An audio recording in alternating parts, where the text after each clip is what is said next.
أعوذ بالله من الشيطان الرجيم. بسم الله الرحمن الرحيم. السلام عليكم ورحمة الله وبركاته. الحمد لله على فضله وإحسانه وأشكره على توفيقه وامتنانه وأشهد أن لا إله إلا الله وحده لا شريك له تعظيما لشأنه وأشهد أن محمدا عبده ورسوله داعي إلى رضوانه. اللهم صل وسلم على نبينا وحبيبنا ومولانا وسيدنا محمد صلى الله عليه وسلم وعلى آله وأصحابه ومن تبعهم بإحسان إلى يوم الدين. قال الله تعالى في كتابه الكريم: يا أيها الذين آمنوا اتقوا الله حق تقاته ولا تموتن إلا وأنتم مسلمون. وقال الله أيضا: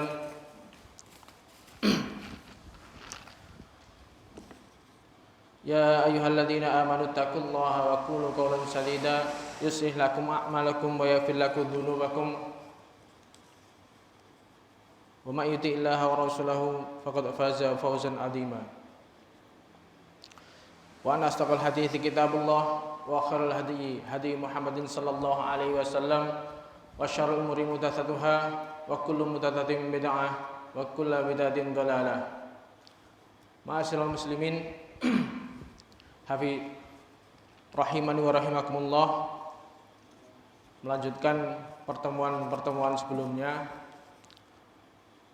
tentang urgensinya belajar tauhid.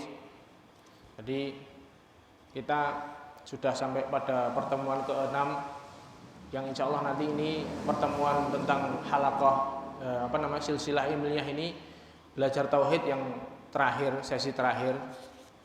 Jadi setelah ini nanti kita akan masuk ke silsilah selanjutnya.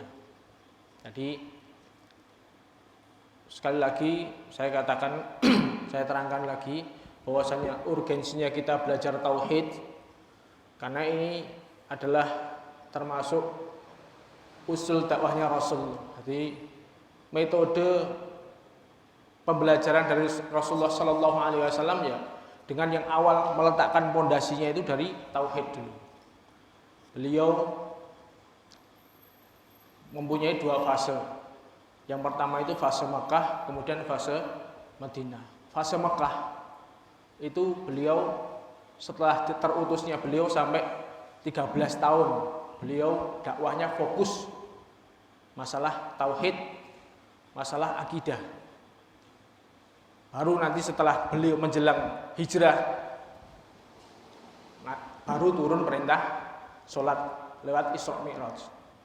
Jadi fokus pembelajaran awal ketika menghadapi orang-orang kafir Quraisy, beliau adalah fokusnya tentang akidah. Makanya di sini termasuk pentingnya kita belajar akidah di sini. Jadi semua dari akidah ini nanti melahirkan implementasinya kepada hal-hal yang lain. Semuanya nanti sumbernya dari masalah akidah. Ketika akidah kita sudah benar, implementasi yang lain sudah pasti benar. Tapi kalau akidahnya di sini belum benar, belum lurus, belum bersih, otomatis yang lainnya nanti bisa terimbas.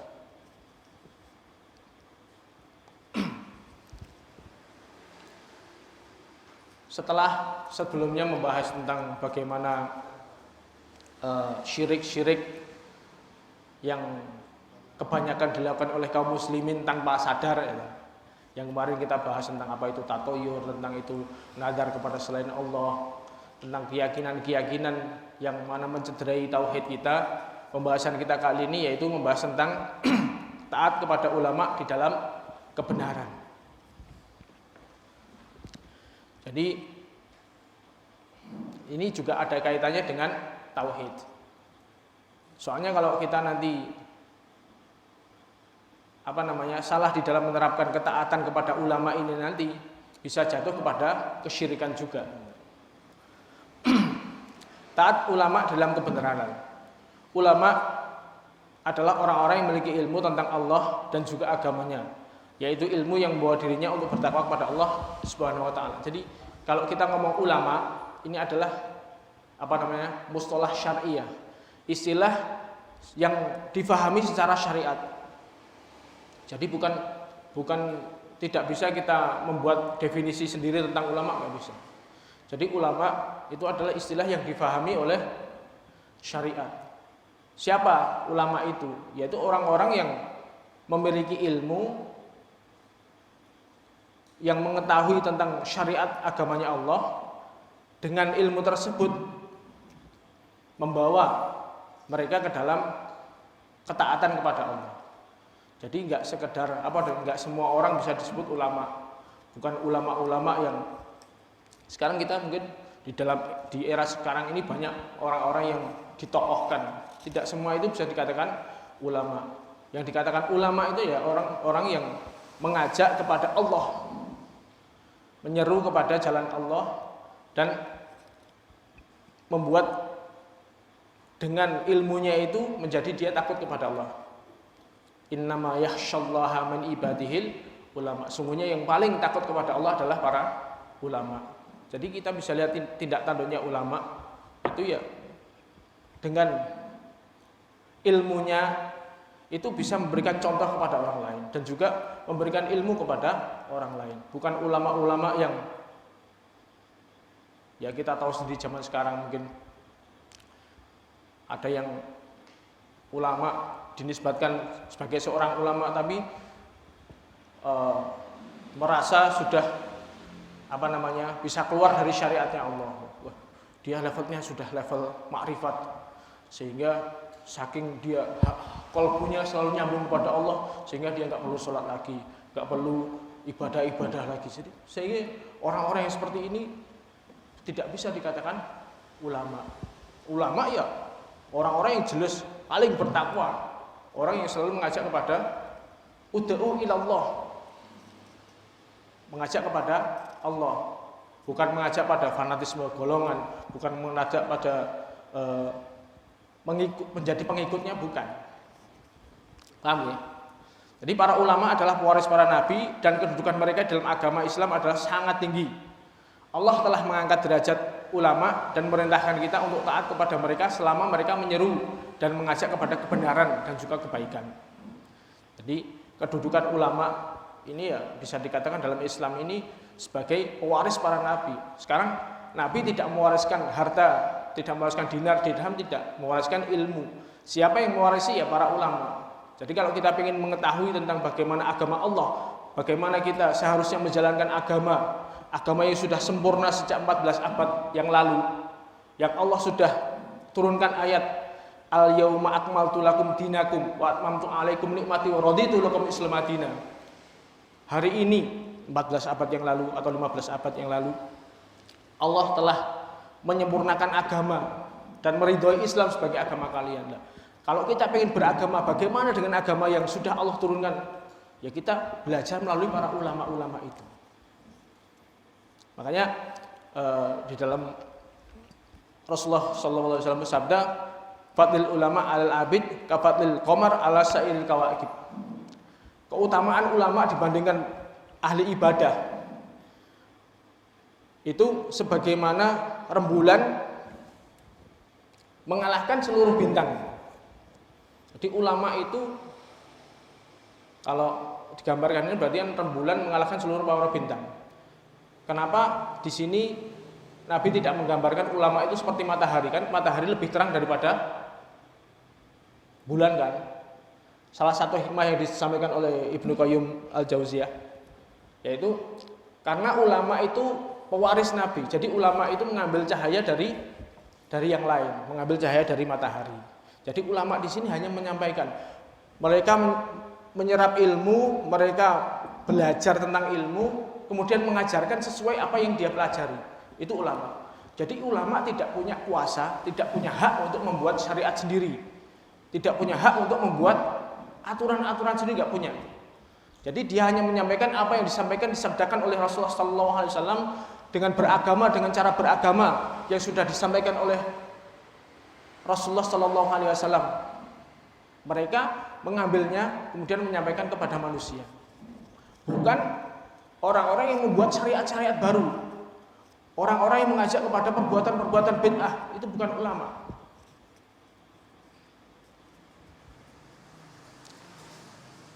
Seperti itu. Jadi kalau kita pengen sosok ulama yang robbani, itu ya benar-benar ulama yang dia dalam kesehariannya, di dalam perkataannya, di dalam perbuatannya sehari-hari itu mencerminkan ilmu yang mewarisi ilmu dari Rasulullah Sallallahu Alaihi Wasallam.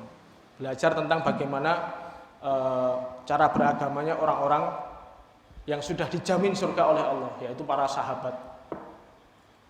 Itulah ulama yang benar, bukan ulama-ulama yang itu tadi. Yang kita mungkin kaum muslimin umumnya pada Jumatan misalnya, sholat Jumat semuanya.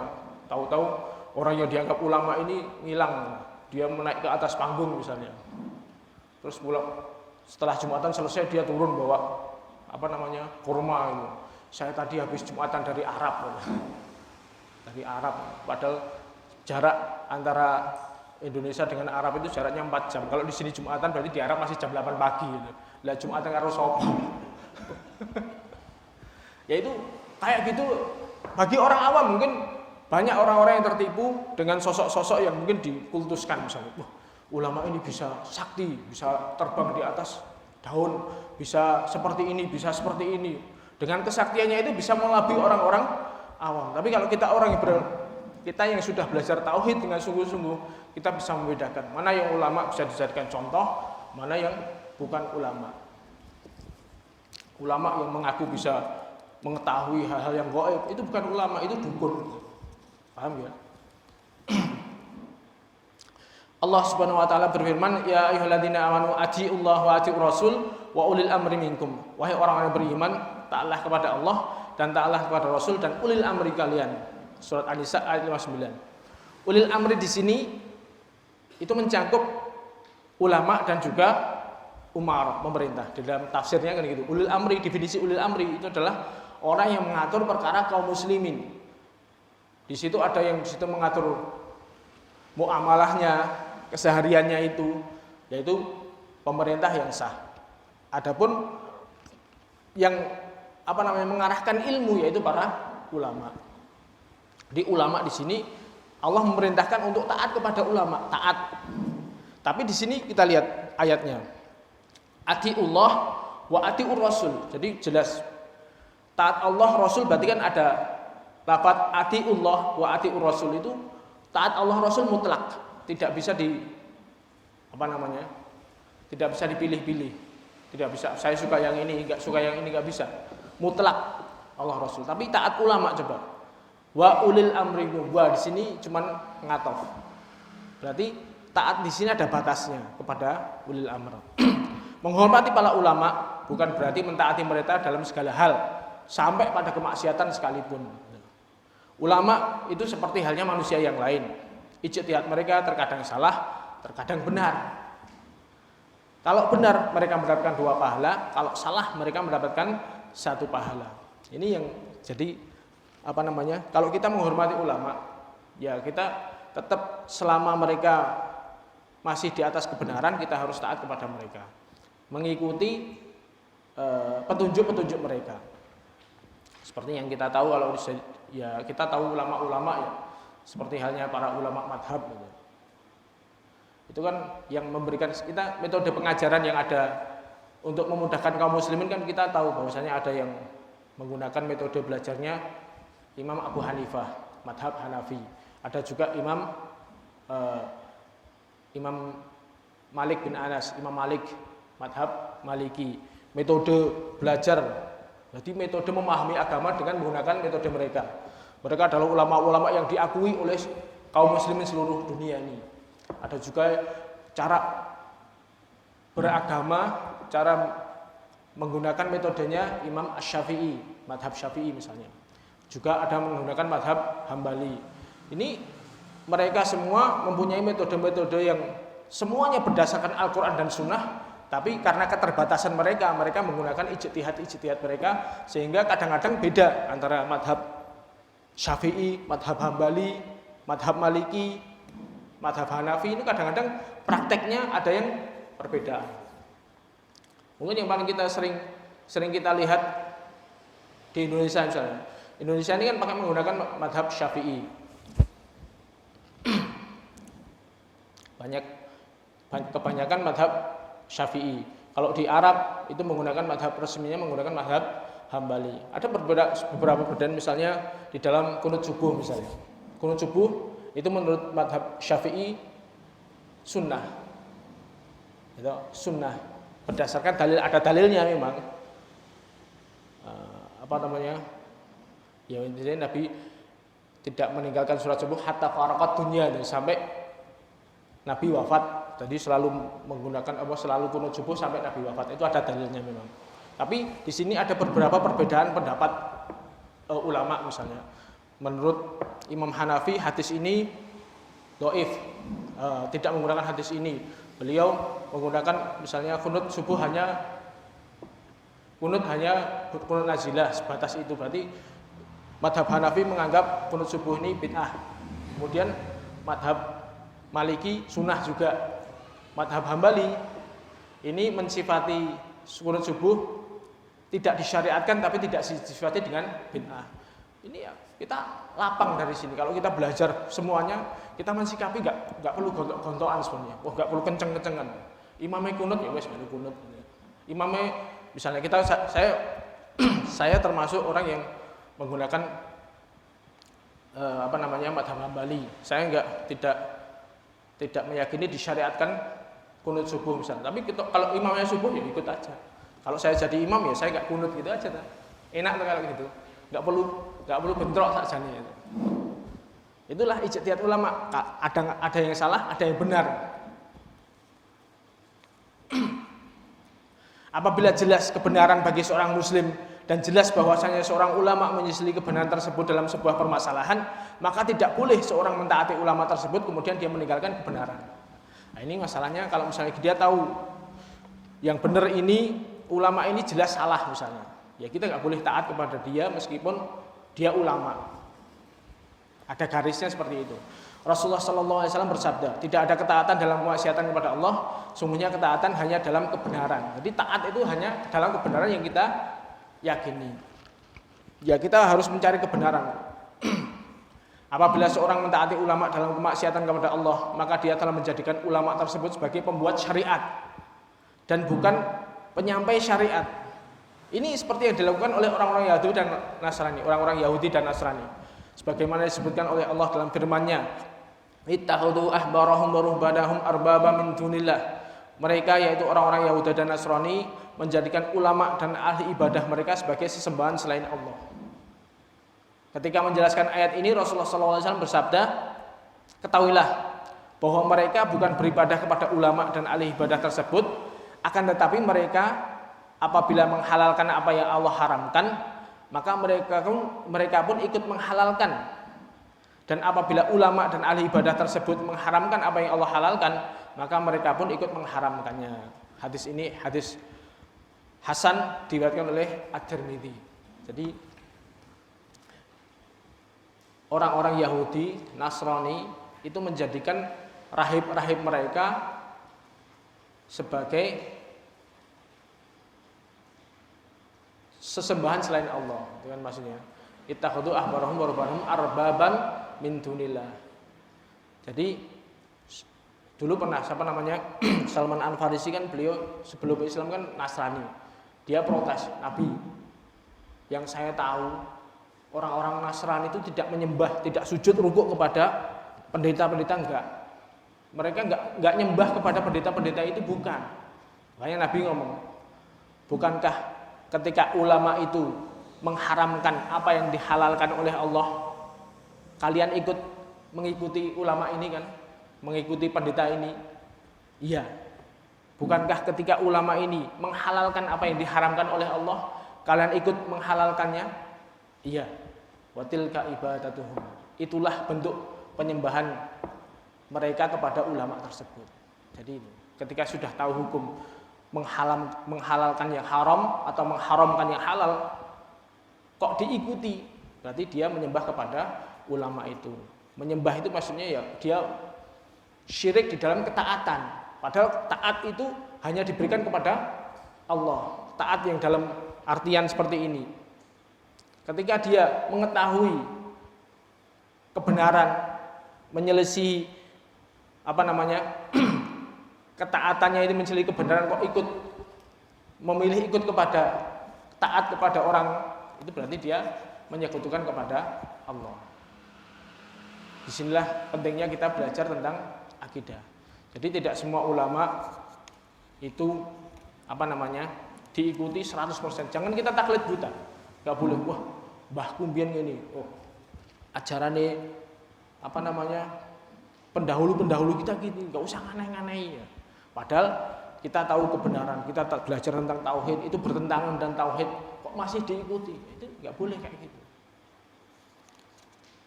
Paham ya?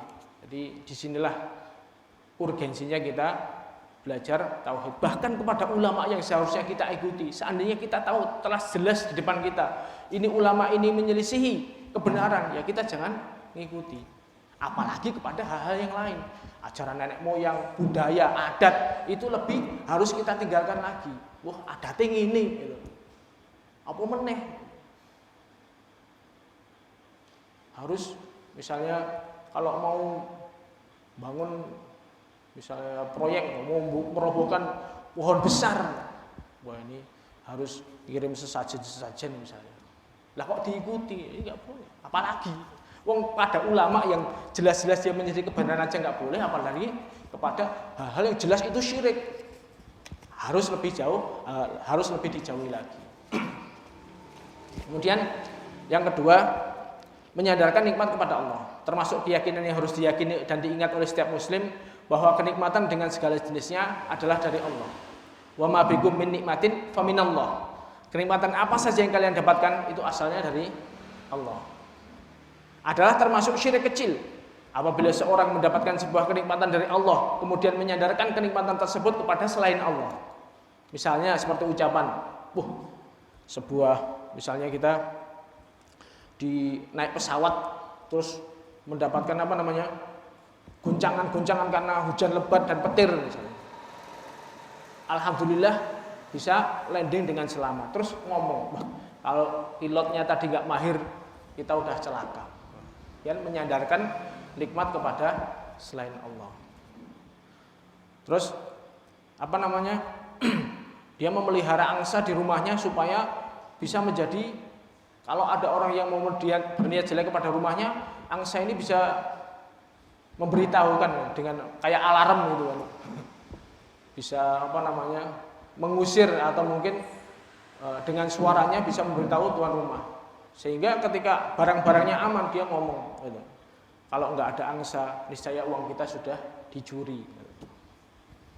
Atau mungkin karena orang yang berpenyakit, orang yang punya penyakit yang sudah enggak punya enggak ada tempat pertolongan lain selain kepada dokter, kemudian dia datang kepada dokter dan alhamdulillah dengan dokter tersebut sembuh. Kemudian ngomong, kalau bukan dokter, karena dokter, niscaya saya enggak akan sembuh, dan omongan-omongan semisal ini. Insya Allah ini omongan sepele dan kita mungkin selama ini kita sering seperti itu. Gitu mau betul.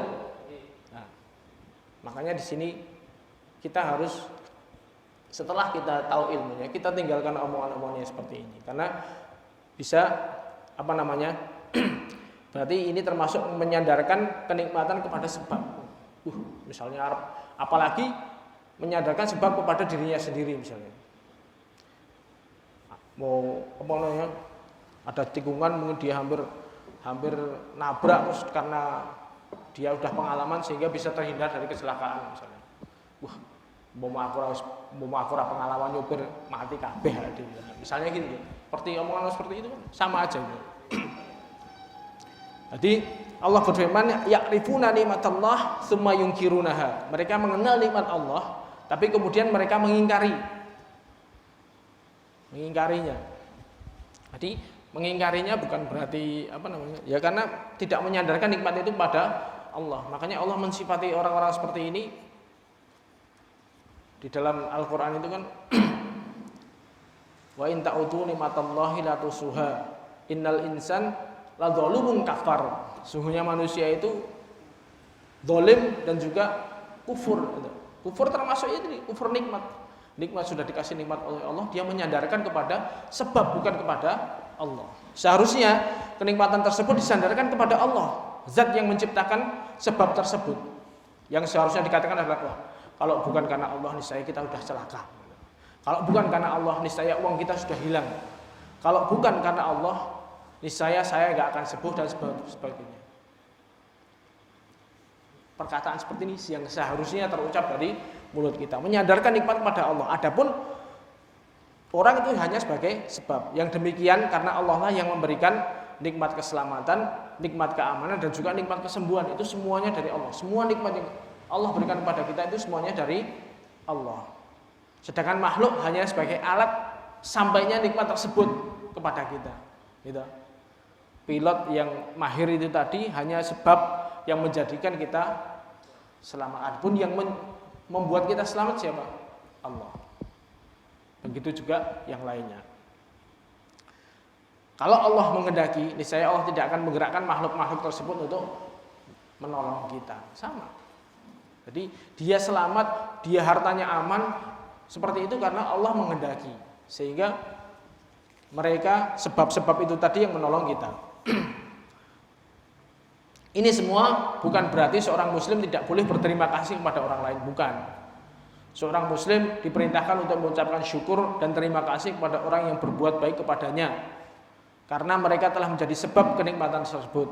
Bahkan diperintahkan pula untuk membalas kebaikan tersebut dengan kebaikan dan dengan doa yang terbaik. Bukan berarti yaitu tadi. Ini tetap kalau misalnya kita ditolong oleh orang lain, ditolong oleh dokter, ditolong oleh karena sebab kepiawaian sopir misalnya sehingga terhindar dari kecelakaan, ya kita berterima kasih, nggak apa-apa. Tapi menyandarkan nikmat itu tetap kepada Allah. Namun pujian dan penyandaran kenikmatan tetap hanya kepada Allah semata. Itu. Jadi inilah termasuk poin dari tauhid itu seperti itu. Hal-hal yang remeh, hal yang kecil yang mungkin ringan kita tuh mengucapkan itu ringan gitu. Wah, ini nek ora goro-goro ngene, orang ini mungkin itu biasa diucapkan oleh lisan kita dalam keseharian kita. Tapi dengan adanya kita belajar tauhid itu tadi, berarti semua pengaturan Allah alam semesta ini adalah Allah yang mengatur. Kita tidak akan mendapatkan sesuatu kecuali Allah sudah tuliskan kepada kita, dan kita tidak menghindarkan sesuatu dari para bahaya kecuali memang Allah sudah menuliskannya. Jadi kenikmatan-kenikmatan yang kita dapatkan semuanya dari Allah. Kemudian yang poin terakhir, dengan adanya kita belajar tauhid itu harus membuahkan ridho dengan hukum Allah. Ridho dengan hukum Allah. Allah Subhanahu wa taala sebagai pencipta manusia sangat menyayangi ciptaannya. Dialah Ar-Rahman, Ar-Rahim. Di antara bentuk kasih sayang Allah adalah menurunkan syariat supaya manusia mendapatkan kebahagiaan dan terhindar dari kesusahan dunia maupun akhirat. Dalam di antara maqasid syariah, maksud-maksud dari syariat itu pasti akan membawa kebaikan pada diri kita sendiri. Membawa keselamatan agama kita, keselamatan jiwa kita, keselamatan harta kita, keselamatan mungkin keturunan, keselamatan akal. Itu di antara maqasid syariah. Allah menurunkan syariat itu ada maksud-maksud, hikmah-hikmah di dalamnya. Dialah yang maha mengetahui dan maha bijaksana. Hukumnya penuh dengan keadilan, hikmah dan juga kebaikan. Meskipun kadang samar di atas bagian manusia. Semua hukum Allah itu pasti baik. Meskipun bagi kadang-kadang standarnya manusia itu jelek. Contoh misalnya hukum kisos.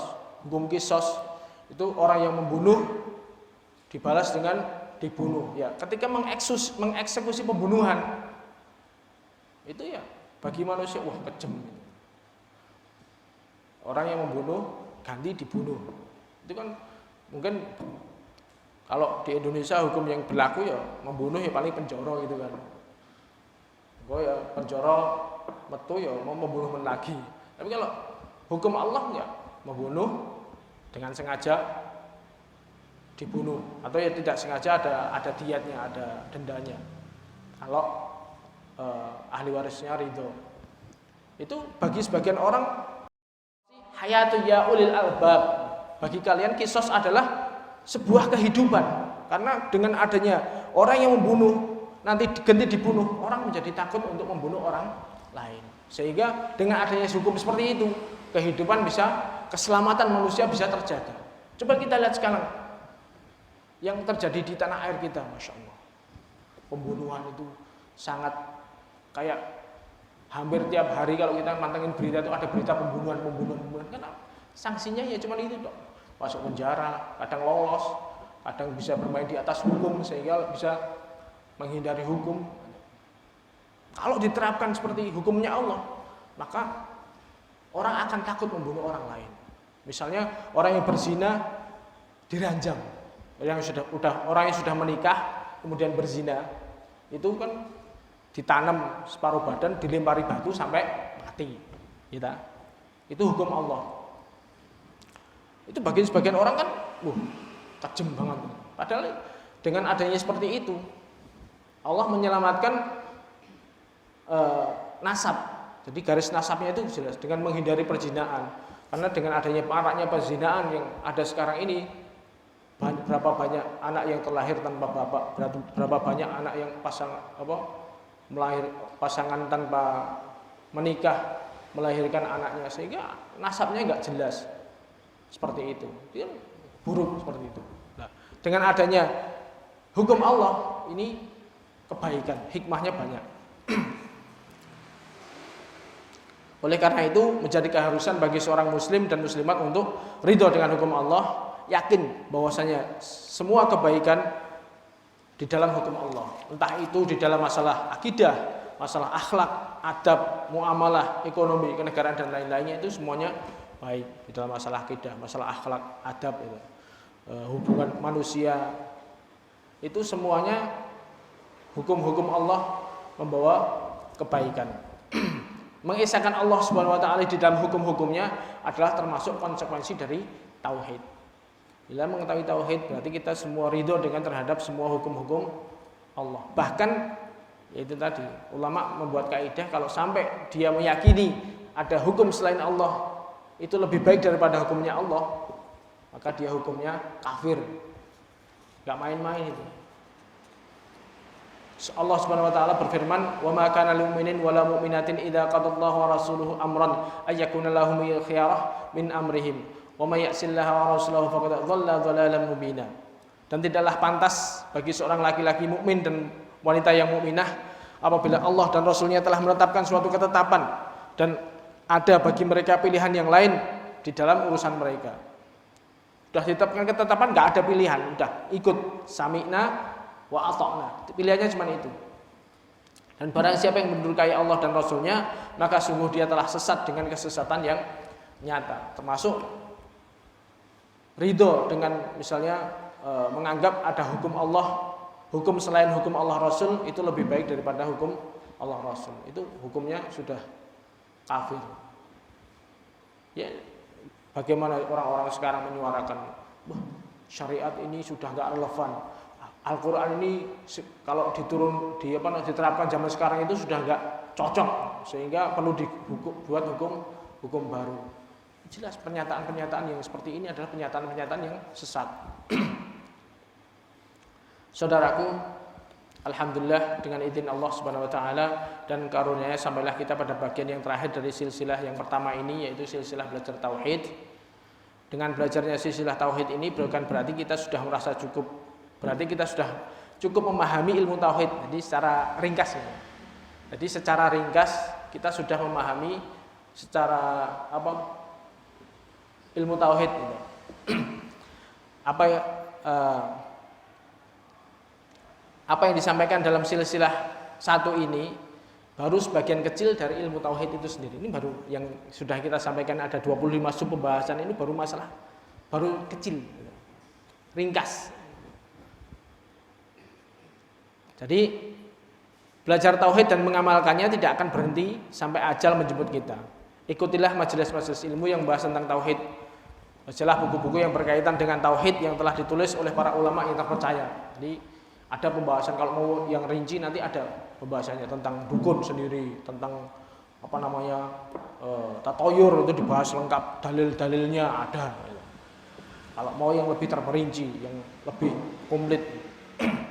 Semoga Allah Subhanahu wa taala merahmati kita semuanya, menghidupkan dan juga mematikan kita di atas tauhid. Amin.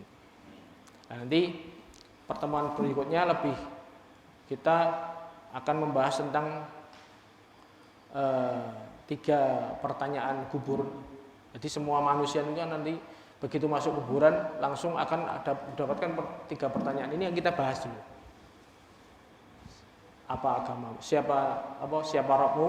Apa agamamu? Siapa nabimu? Nanti kita bahas secara agar kita ketika ini nggak bisa dihafalkan. Kalau itu nanti bisa dihafalkan terus bisa menjawab pertanyaan malaikat, semua orang bisa jawab. Orang-orang kafir juga tahu siapa Tuhanmu, ngerti mereka. Siapa nabimu juga mereka tahu. Apa agamamu juga mereka tahu. Tapi ini nggak bisa dihafalkan, harus dipahami dan memahami konsekuensi dari pemahaman ini. Demikian bisa kita sampaikan. Mungkin sedikit kita buka tanya jawab, barangkali yang ada yang mau ditanyakan, monggo. Ya, yang sudah tadi barangkali masih ada yang belum jelas, silahkan ditanyakan, enggak apa-apa.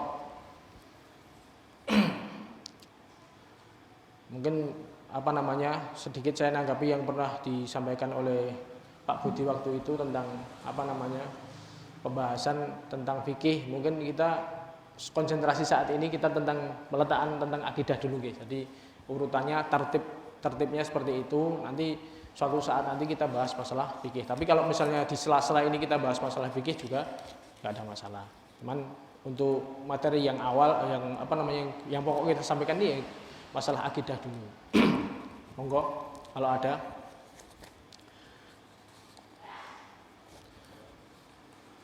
Kiranya udah paham semua, alhamdulillah. Atau mungkin malah nggak ngerti. Nggak apa.